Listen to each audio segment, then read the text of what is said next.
Bueno, como tres temas. Ustedes saben que yo soy el único senador que tiene Cundinamarca en este momento. No sé si después del otro año que hayan elecciones habrán más senadores de Cundinamarca, pero por el momento pues yo soy el único senador de Cundinamarca y nací aquí arribita en San Bernardo, Cundinamarca. De hecho, la mayoría de mi familia está en Fusagasugá.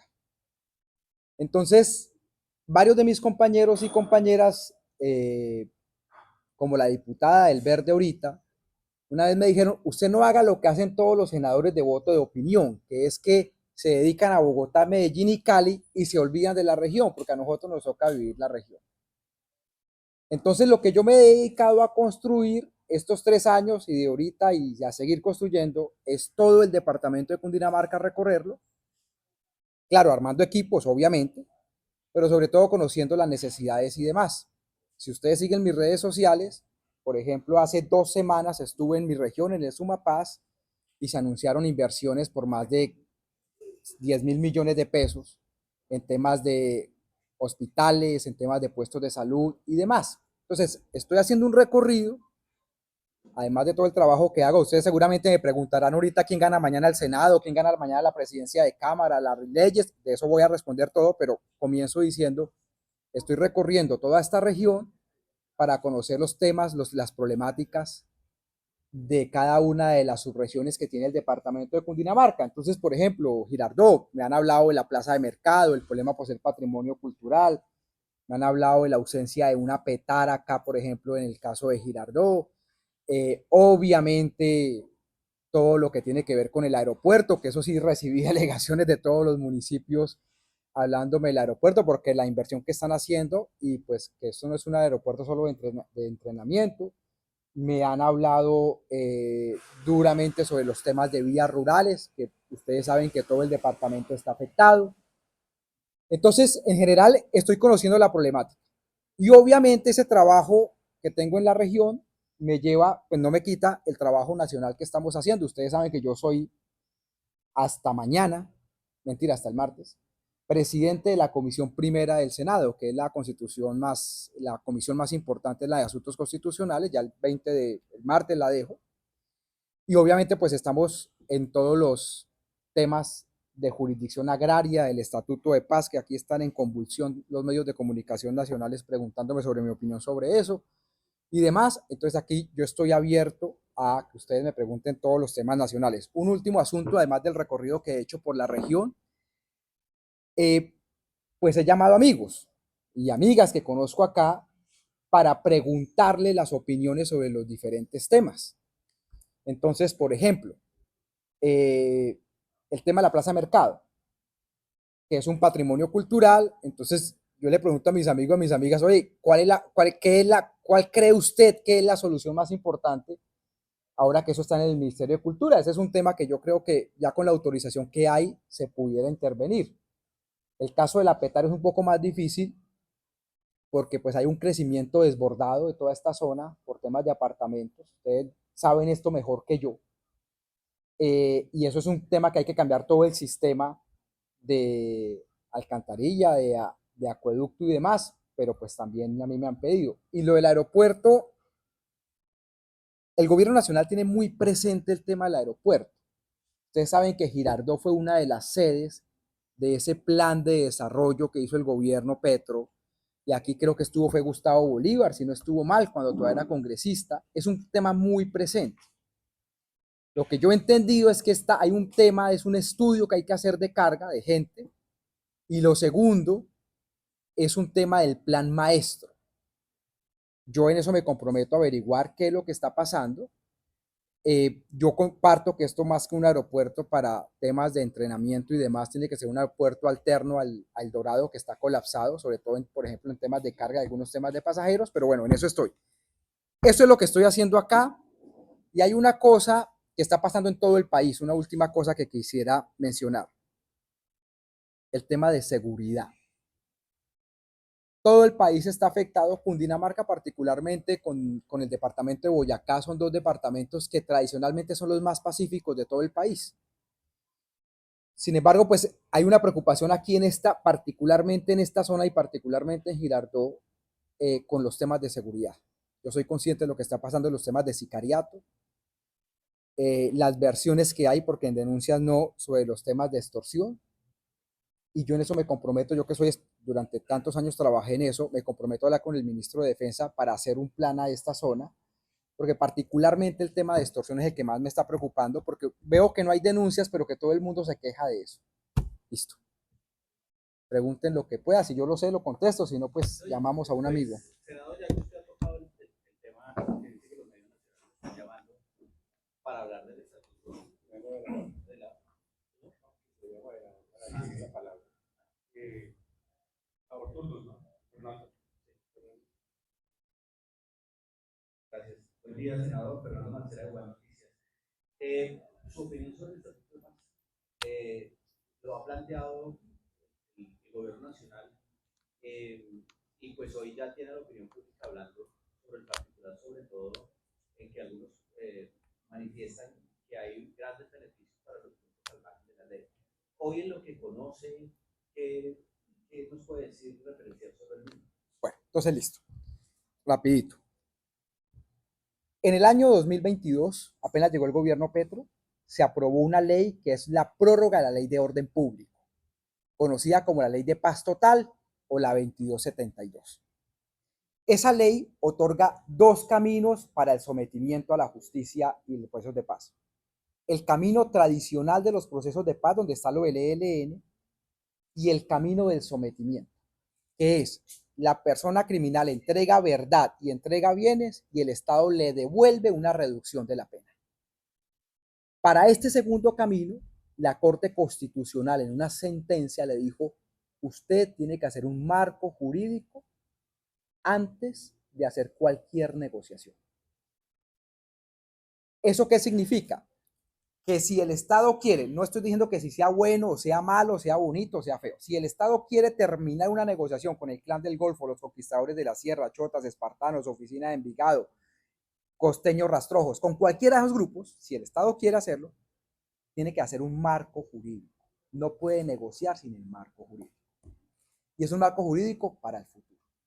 Entonces, primera opinión de la ley, este estatuto de paz, si queremos andar en la vía de sometimiento, este gobierno cualquiera necesita un marco jurídico. O sea, la ley es una necesidad. Segundo, si bien es una necesidad, no se va a aprobar. Ningún senador va a votar a favor de esa ley a 6 meses de elecciones y en plena crisis de seguridad. Es decir, el gobierno se demoró 3 años en presentar una ley más o menos viable y hoy por hoy es imposible que pase políticamente. Es decir, yo veo que no tiene cómo pasar. Y tercero, sobre el caso concreto de la ley. Establece penas de entre 5 y 8 años, que fue lo mismo que la ley de justicia y paz que hizo en su momento Uribe para los paramilitares. Establece un retorno de los recursos económicos para que esta gente, después de pagar cárcel y delatar la verdad, viva. Eso está contemplado en la ley de extinción de dominio. El porcentaje individual es 3%, esto lo asume colectivamente al 15%. Y establece que para mí es lo más preocupante, vamos a ver si es lo que presentan mañana, porque hay una filtración de un documento que no sé si es el que van a presentar mañana, que lo que más preocupante establece un tema sobre extradición, cuando el acuerdo era que el acuerdo de extradición, valga la redundancia, no se puede tocar. Ahí le respondo.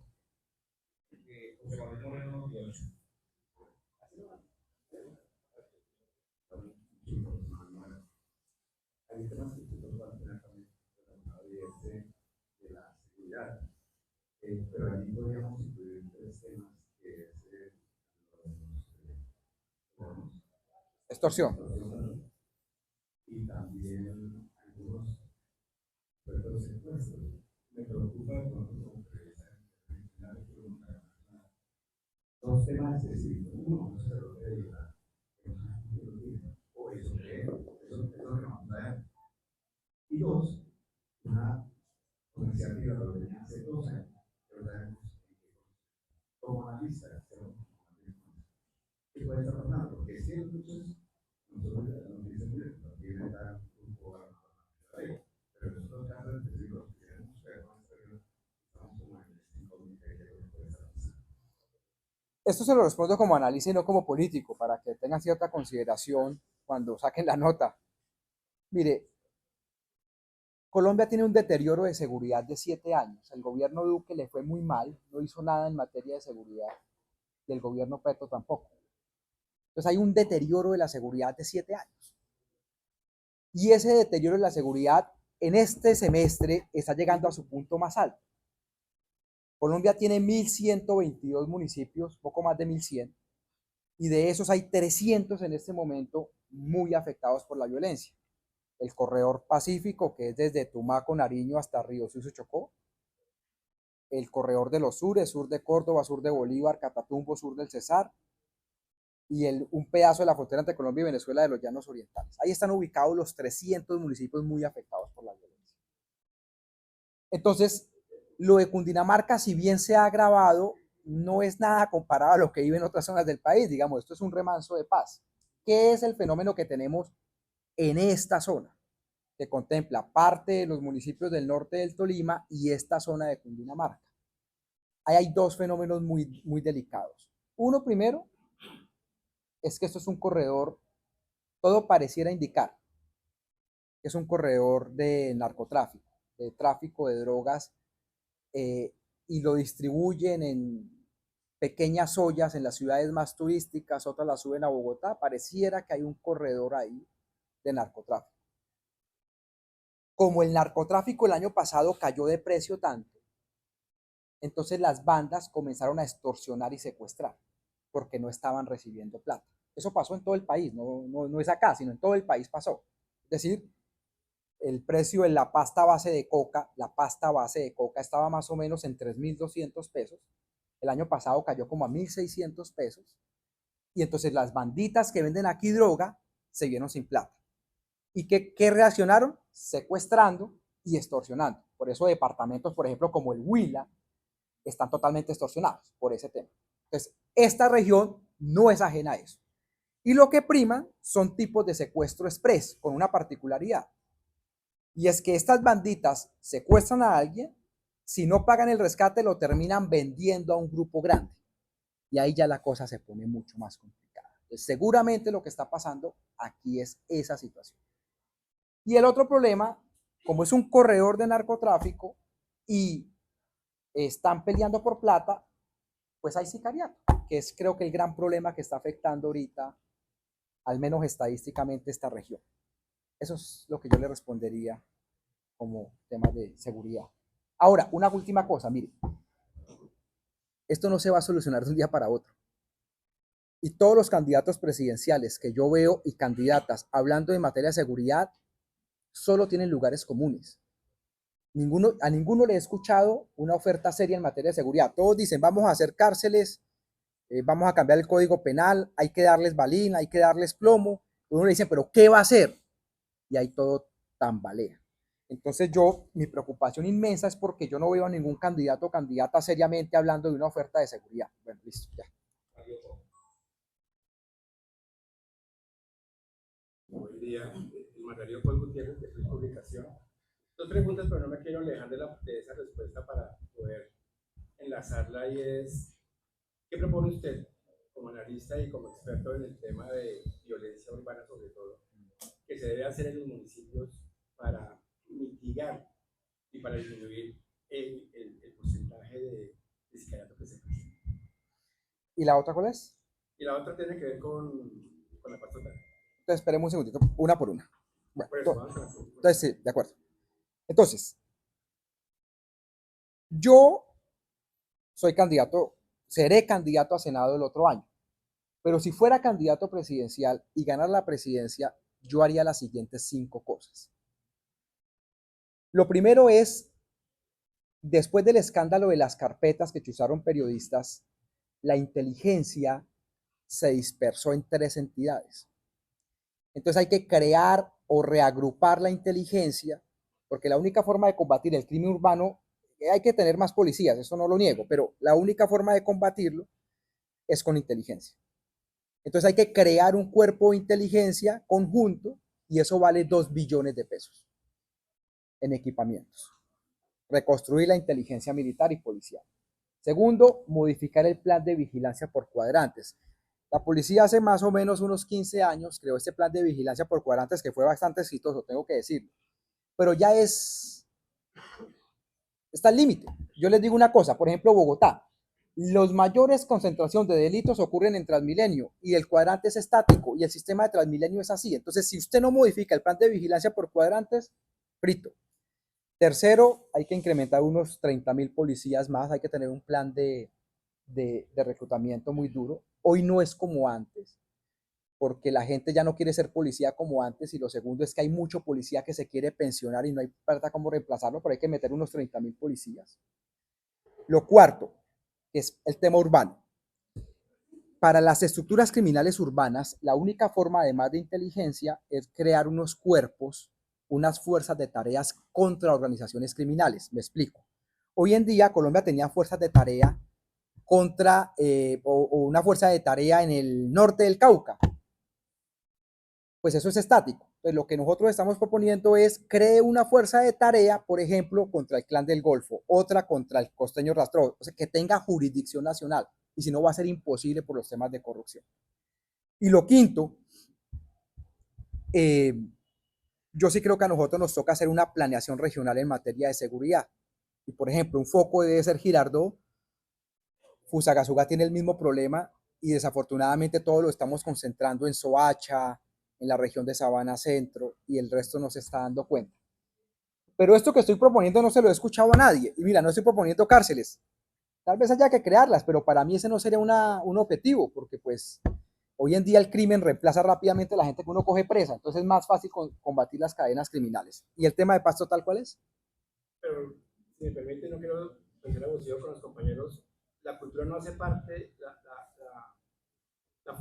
fortalecer el aspecto cultural en los municipios desde lo artístico no hace parte de ese engranaje que se necesita para disminuir la violencia. Y el tema educativo, pero eso nos va a dar resultados en unos 5 años. Como la gente va a pedir resultados inmediatos, lo único que puede dar resultados en cosa de un año son estas cosas. Después usted tiene que hacer muchas cosas. El tema de infraestructura educativa, por ejemplo, solo lo digo yo acá, la oferta de educación superior que se está dando en esta zona, nosotros tenemos una tragedia muy grande, y es que la Universidad de Cundinamarca únicamente ofrece administración de empresas cuando ya no hay empresas tradicionales. Ofrece una serie de cosas a administración pública y no hay una oferta que enamore a los jóvenes. O el tema de la jornada única de los colegios, es una promesa que ustedes la llevan escuchando, ¿qué? ¿100 años? ¿150 años? Y ahí vamos. Entonces hay que mejorar, pero eso no nos va a dar resultados rápidos. Y la segunda pregunta es sobre la paz total. Es una apuesta grande del presidente Petro en su gobierno, pero muchos sectores y expertos coinciden en que es un fracaso. Usted como analista y como congresista, ¿qué opina sobre el éxito o no de la paz total? Y si la ve como algo que no fue viable, ¿por qué fracasó? A ver, entonces empecemos con el titular. Yo creo que la paz total fue un fracaso. Y me duele decirlo porque los procesos de paz ayudan a que la gente no sufra tanto. En esta zona no se siente, entonces aquí es muy posible que la gente diga, denle en balín, den bala. Pero si usted va a Tumaco, a Argelia, Cauca, Tumaco, Nariño, pues siembran de mina las fuentes de agua, reclutan los niños. Entonces uno siempre cree que es mejor hacer la paz que la guerra, pero fracasó. Y fracasó por 3 razones. Uno, el gobierno no tuvo método. Yo creo que este gobierno tuvo un gran fracaso en la mayoría de sus cosas, y sobre todo en paz, en que no tuvo método. Eso de firmar protocolos de cese al fuego sin tener acuerdos de cómo va a funcionar es muy complicado. Segundo, una tormenta perfecta. El precio del oro se disparó, se está disparando el precio de la droga. Mire, yo siempre le doy a mis estudiantes este dato. Cuando yo comencé investigaciones en la Fundación Paz y Reconciliación, el precio del oro 2011-2012 estaba en $1,200 la onza, hoy está en $3,000. Casi quién va a querer paz con tanta plata. Entonces la droga está volviendo a aumentar de precio, el oro aumentó de precio, y debido a las restricciones migratorias de Donald Trump, la trata de personas está aumentando de precio. Entonces, si hay tanta plata, pues nadie quiere hacer la paz. Y lo tercero, un proceso muy duro de peleas de grupos armados ilegales, que eso se llama anarquía criminal, se están fragmentando. Y esas 3 cosas explican el fracaso de la paz total. Fracasó. ¿Qué se va a lograr? Pregunta siguiente. Lo de Comuneros del Sur en Nariño, muy importante para Nariño, pero con muy poca importancia para el nivel nacional. Allá eso solucionará los problemas de una ciudad muy grande, que es grande como Girardot, se llama Samaniego, y unos municipios alrededor que se llama Linares, La Llanada y tal vez basta Cumbitara. Lo del Frente 33 en norte de Santander, que eso solo cubre Tibú, el resto del Catatumbo lo maneja el ELN. Y tal vez, hermano, tal vez logremos algo en Putumayo, tal vez. De resto, el paquete grande, ELN, Clan del Golfo, Conquistadores de la Sierra, Estado Mayor Central y Segunda Marqueta, ya no se va.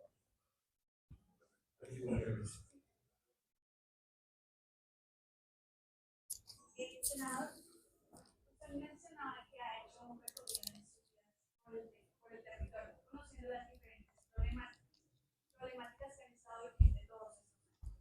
Lo candidato José Girardot, usted conoce las problemáticas que tiene, yo quisiera saber si desde el Senado usted sabe una propuesta para que eso pues tuviera como un avance o se subsanara. El problema es que en el Senado, a ver, yo considero, pero ustedes saben más que yo en este caso, entonces les pido que tengan un poquito de clemencia. Que uno ve Girardot y esta zona, uno ve 5 grandes problemáticas. Entonces vamos a ver cuál es la problemática y en qué estado está y qué podemos hacer desde el Senado.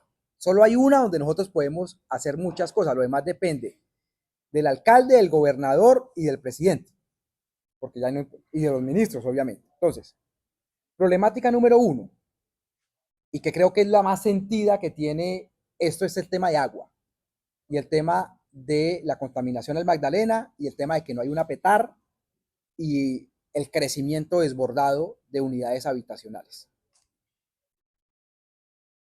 El Ministerio de Ambiente podría ser la petar. A hoy yo averiguo la otra semana, pero no sé si hay un proyecto derivado de eso. Y luego le corresponde a la alcaldía de Ricaurte y de Girardot poner atención al crecimiento habitacional, porque eso tiene un límite y los servicios públicos dan. Eso depende del Senado, no, dependería más de los alcaldes y del ministerio. Problemática número 2, aeropuerto.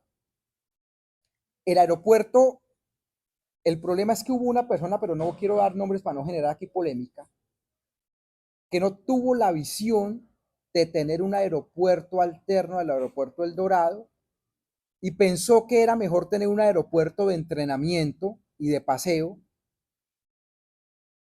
y eso llevó a un cambio en el plan maestro de ese aeropuerto. Eso es la aeronáutica civil.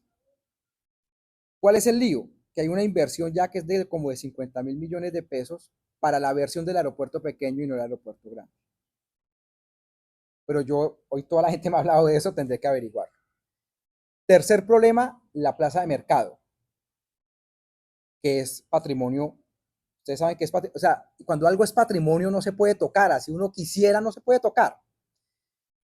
Ya hay una luz verde para tocarlo, ahora toca es que el ministerio, hay una sección adjunta al Ministerio de Cultura, que es la Dirección de Patrimonio, que es la única que puede decir cómo y en qué circunstancias se puede tocar la plaza de mercado. Problemática número 4, la seguridad, que ya hablé.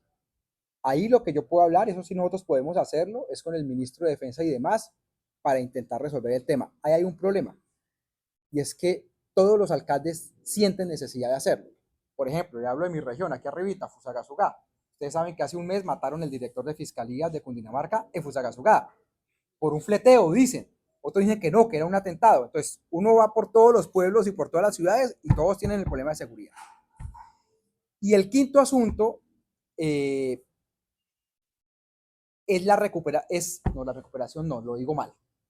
Es la potencialización económica de Girardot, que es donde nosotros sí podemos influir. Y es el proyecto o la ambición que hay de convertir a Girardot en un distrito turístico, un distrito especial. Yo soy de la comisión primera, yo a eso sí me puedo comprometer, ayudar a sacar ese tema adelante, para meterlo en la ley y en el COMPES de distritos.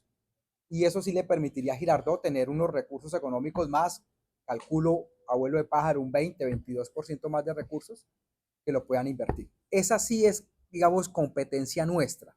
Los otros 4 temas le corresponden más a la nación, más allá de lo que nosotros podamos hacer control político. Pero sí, más o menos eso es lo que es, ¿cierto? Sí. Senador, muy buenos días. Colega, buenos días. Buenos días. Olímpica Radio. Mi nombre es Alfonso Ramírez. 2 problemas que está afectando en estos momentos del país. El crisis del sector arrocero. ¿Cuál es su posición frente a que el gobierno no dialoga, no va a las mesas que se convocaron el día jueves a petición de la gobernadora? ¿Y cuál es su concepto del duro pronunciamiento que ha hecho los Estados Unidos frente a la paso de Petro? Bueno, entonces, el primer tema, el tema arrocero, mire.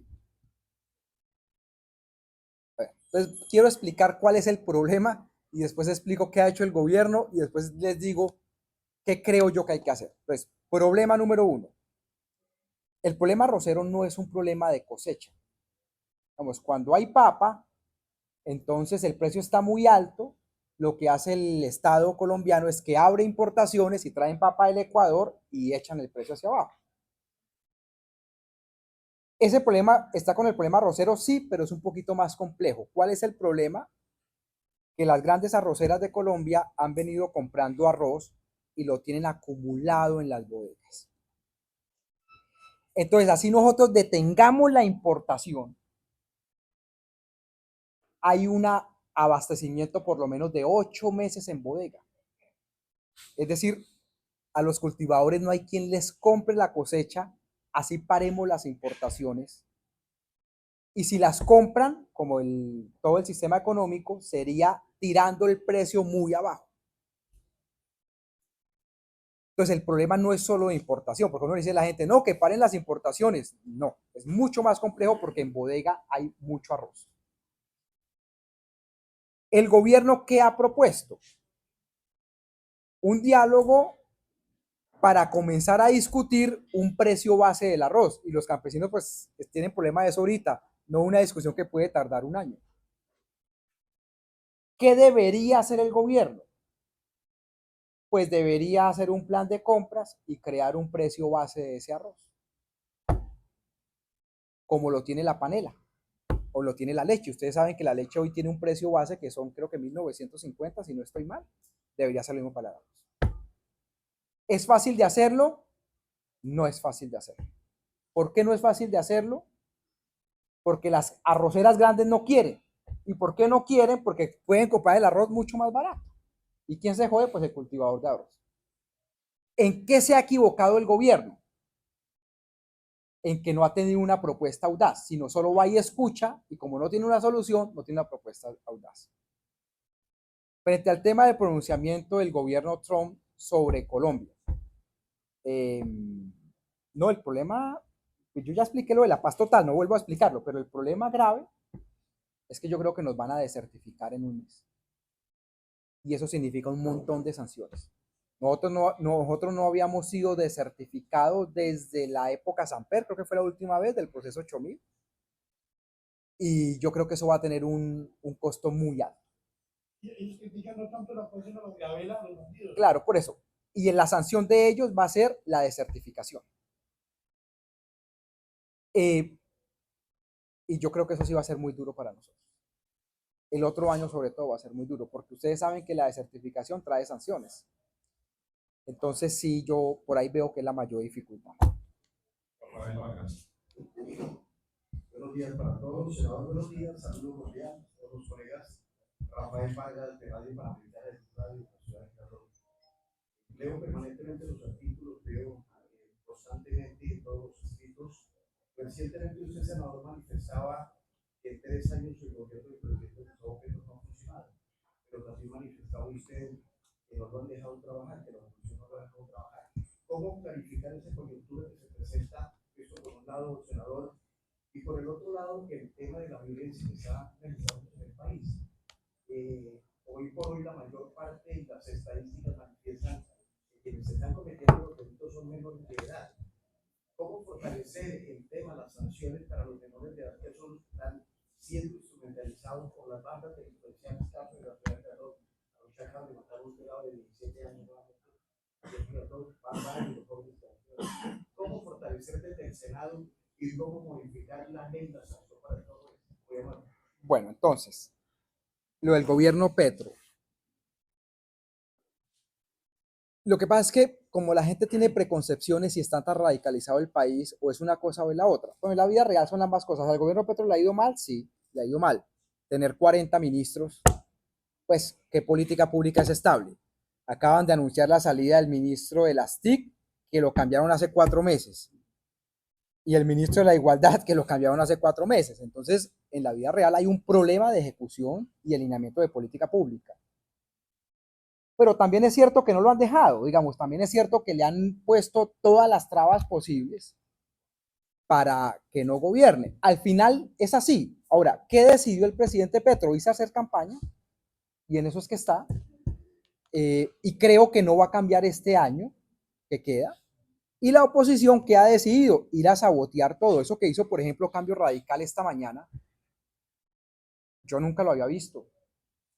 Quitarle la voz y el voto a 2 senadores para que no voten el día de mañana, a mí eso me parece un atentado a la democracia. En mi partido yo no coincido en nada con el senador JP, pero a mí nunca se me ha pasado por la cabeza utilizar las mayorías para silenciarlo. Y esto lo acaba de hacer Cambio Radical esta mañana, mientras yo venía camino aquí a Girardot, como a las 7 salió la noticia. Eso a mí no me cabe en la cabeza, que a un senador le prohíban hablar. Es que le quitaron la voz y el voto. Entonces yo creo que son ambas cosas. Entonces yo, ¿qué creo? Que el gobierno se va así como estamos. No va a mejorar, no va a empeorar, sino va a ser una inestabilidad política constante hasta las elecciones. El país no se va a acabar, no nos vamos a volver Venezuela, no va a haber reelección, o sea, nada de eso va a pasar, pero va a haber mucho ruido político. Y con respecto a la violencia, yo como lo decía, tenemos 7 años de deterioro en materia de seguridad. Lo que pasa hoy viene desde hace 7 años. Conclusión inicial, la solución no va a ser rápida. ¿Qué calculo yo? Yo calculo que Colombia va a estar muy mal de seguridad lo que queda de este año y todo el otro año. No van a haber soluciones milagrosas.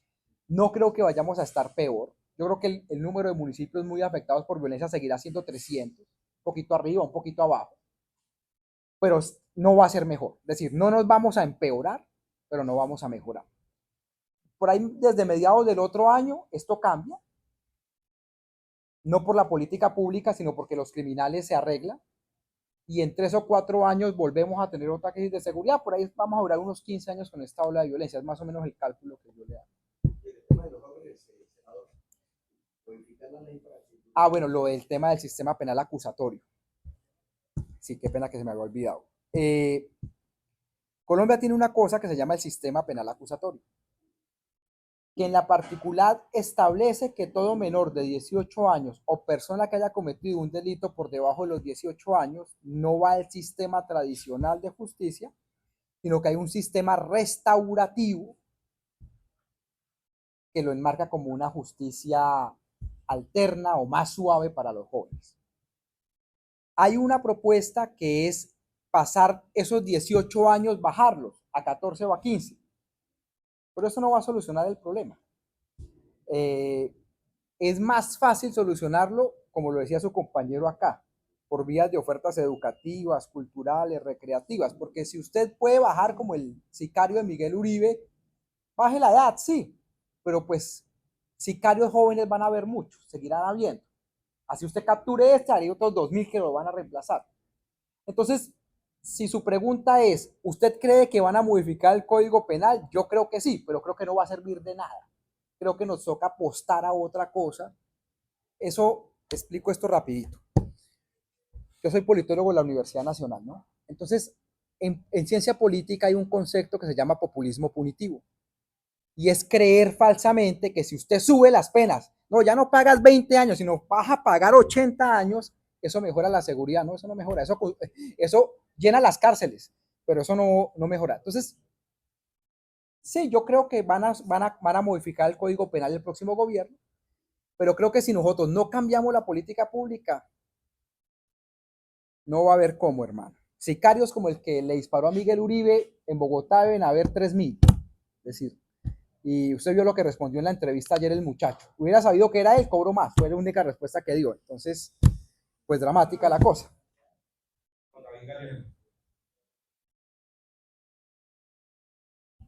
Senador, buenos días. Bueno, pues inicialmente sí quería preguntarle por el tema de los menores.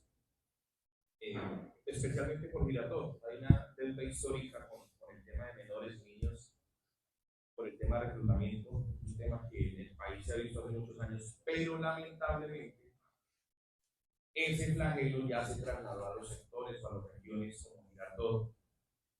Aquí, lamentablemente, casi a diario tenemos que ver cómo asesinan a jóvenes de 14, 15, 16, 17 años que son jalados por esos grupos delincuenciales porque saben que de una u otra manera esos jóvenes, a diferencia de los mayores de edad, tienen ciertos beneficios en cuanto a temas de ley. Castigos, no tanto. Es cómo evitar y cómo garantizarle a los padres de familia que estos jóvenes no estén en el radar, o por lo menos no que no estén en el radar, sino garantizarles de que los vamos a proteger un poco más, de que vamos a generar nuevas alternativas para que ellos no miren hacia ese lado, sino miren hacia otro. Eso como primera pregunta. Y la segunda, pues, es un tema que tiene preocupado el comercio en el país, y es el tema de lo que llaman ellos la competencia real con plataformas de compras de internet. Ejemplo claro, Temu, AliExpress, donde pues lamentablemente uno consigue productos casi regalados a precios súper económicos y que están generando en el país pérdidas millonarias a los comerciantes. Mire, quiero responder primero este segundo tema que me parece muy preocupante y le agradezco que usted me lo pregunte, hermano. Las tiendas de barrio están todas fracasando por dos razones. Las compras en internet, que no pagan impuestos, o sí pagan, pero digamos, no pagan lo que paga una tienda de barrio. Y esas famosas cadenas como D1, como Zara, todas esas que venden productos muy baratos y que quiebran la economía de barrio y quiebran el comercio. Frente a esta primera, que es toda la oferta en vía web, lo pueden hacer, pero en iguales competencias que las tiendas. Es decir, yo sí creo, eso no pasó en la reforma laboral, eso se quitó, que aquí tiene que haber una competencia justa. Hay un proyecto andando en el Congreso, no creo que se vaya a aprobar porque pues este semestre ya empezamos campañas, pero esa es una deuda histórica. El otro problema es muy grave, sobre todo porque ustedes vieron lo que sacó la SIG ahorita, por ejemplo, que mucha de la leche que venden en algunos espacios la mezclan con lactosueros y que la capacidad nutricional para los niños es mucho menor que la que una bolsa de leche normal. Ahí depende de la fiscalía y de la SIC.